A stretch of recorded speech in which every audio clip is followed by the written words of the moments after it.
días. Hoy tenemos el placer de entrevistar y de charlar durante un rato con Julio Lois. Nació en Pontevedra en 1935, es sacerdote, está licenciado en Derecho y es doctor en Teología.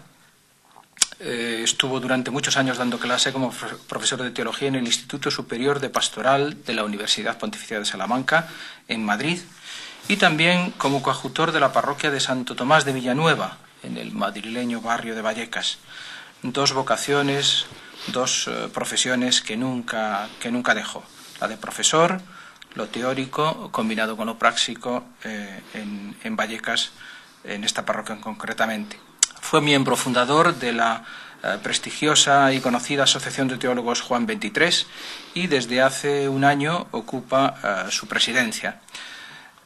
Pertenece a los consejos de redacción de la revista Éxodo y de la revista Frontera y es autor de muchos libros, entre ellos Teología de la Liberación, Opción por los Pobres, La contribución de los cristianos y de las comunidades creyentes a la nueva sociedad, Los pobres, un desafío para la vida religiosa, La experiencia del resucitado en los primeros testigos y en nosotros hoy, Jesús de Nazaret, Cristo Libertador, y este último libro que acaba de publicar en la editorial del Secretariado Trinitario, que se titula El Dios de los Pobres.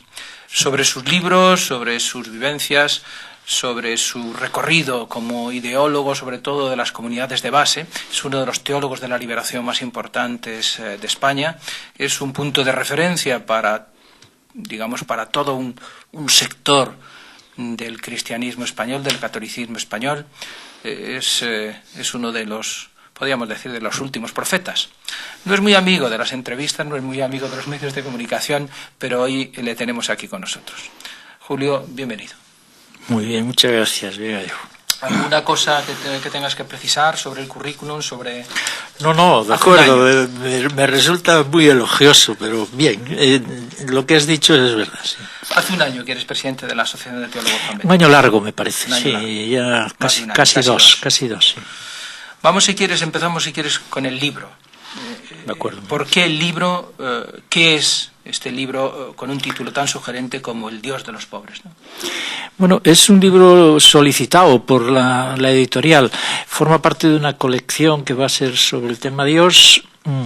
Es el segundo de los libros publicados. El primero lo fue autor Xavier Picaza, El Dios preso, el Dios de las cárceles, diríamos, el Dios de los encarcelados.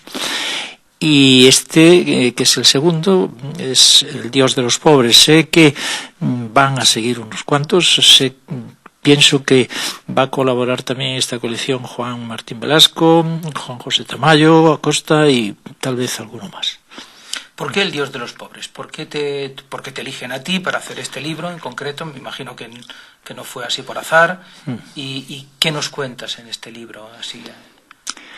Bueno, El Dios de los Pobres, porque yo creo que desde el punto de vista bíblico, tanto vetero como neotestamentario, está bastante claro que el Dios cristiano, el Dios bíblico primero y el Dios después revelado por Jesús de Nazaret, es un Dios que, diríamos, tiene como prioritarios, destinatarios de su mensaje de vida y de salvación a los más débiles, a los más pequeños, a los pobres, a los excluidos, a las víctimas de la sociedad, como quiera decirse, ¿verdad?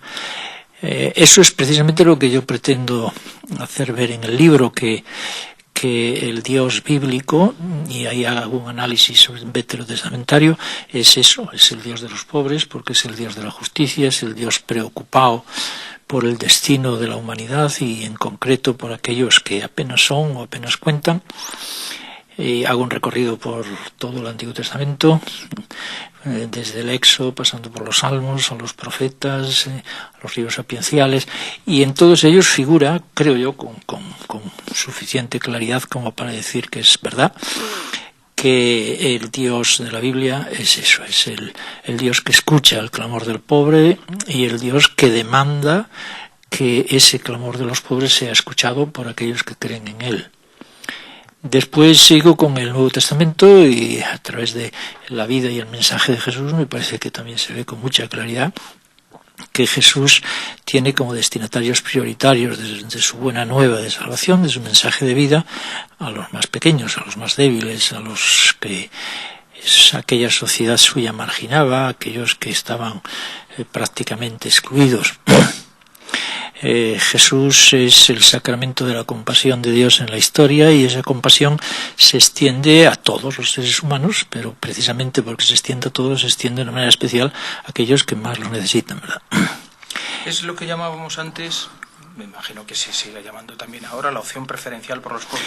Claro, de admitir y de confesar a un Dios que es Dios de los pobres, una de las consecuencias que se deduce de ello es que para ser fiel al plan salvífico de Dios, a la voluntad de Dios en la historia, es necesaria la opción por el pobre, la opción solidaria por la causa del pobre, es decir, la opción por la justicia, ¿no? Esa es una de las consecuencias que también desarrollo en el libro. Después también hablo de que ciertamente si Dios es el Dios de los pobres, entonces la Iglesia de Jesús tiene que ser, está llamada a ser, debe de ser, tiene como ideal utópico a alcanzar, pues el ser una Iglesia pobre y el ser una Iglesia de los pobres. No solo pobre desde el punto de vista material, de despojo de riqueza, sino pobre también de despojo de poder, de eliminar toda pretensión de imponerse en la sociedad o generar normas de obligado cumplimiento a partir de sus propias convicciones. El mensaje de Jesús no se impone, sino que se ofrece, y en este sentido la Iglesia de Jesús tendría que ser esto, está llamada a ser esto, ¿verdad? Una Iglesia pobre y una Iglesia de los pobres. Otra de las consecuencias de claro, que se deduce. Cuando hablas de estas cosas, la gente, cuando los eclesiásticos habláis de estas cosas, la gente inmediatamente mira a Roma, mira al Vaticano y dice, esta Iglesia no es pobre. O cuando hablas de estas cosas, la gente mira a nuestra jerarquía aquí en España últimamente, tratando de imponer su visión de la realidad, y dije, entonces esta no es la Iglesia de Cristo. Hay dos iglesias, estamos pecando, ¿qué pasa? No, al demandar que la Iglesia de Jesús debe de ser pobre y de los pobres, no estamos demandando que se forme una Iglesia paralela, frente, ni mucho menos contra la Iglesia existente, sino lo que estamos demandando es que la Iglesia sea fiel a lo que tiene que ser y que la Iglesia acepte eso que es claro, que tiene que estar en proceso permanente de conversión. El ideal cristiano es un ideal inalcanzable en cuanto que es utópico, ¿verdad? Utópico quiere decir utopos, sin lugar de realización, pero es un ideal al que hay que tender. De tal manera que, aun cuando sabemos que no lo vamos a alcanzar de todo, sí sabemos que podemos aproximarnos a él, ¿no? Unamuno decía que para alcanzar todo lo que es posible hay que aspirar a lo imposible. Bueno, pues esto un poco. La Iglesia supo siempre esto. La Iglesia sabe que está en un proceso, tiene que estar en un proceso permanente de conversión. Los padres de la Iglesia insistían mucho en esto. El Vaticano II dice claramente en la Lumen Gentium que la Iglesia tiene que estar en proceso de conversión. Entonces, lo que demandamos no es una Iglesia distinta, ni queremos entrar en conflictividad. No, lo que tenemos que demandar, los que pensamos así, es que hay que correr hacia la meta y no pararse, y hay que, por consiguiente, estar en un proceso permanente de cambio y de conversión, ¿no? ¿Eso significa en concreto? Esas palabras, teóricamente suenan bien, pero en concreto, sí. ¿Qué se le pediría? Pues, ¿qué le pedirías?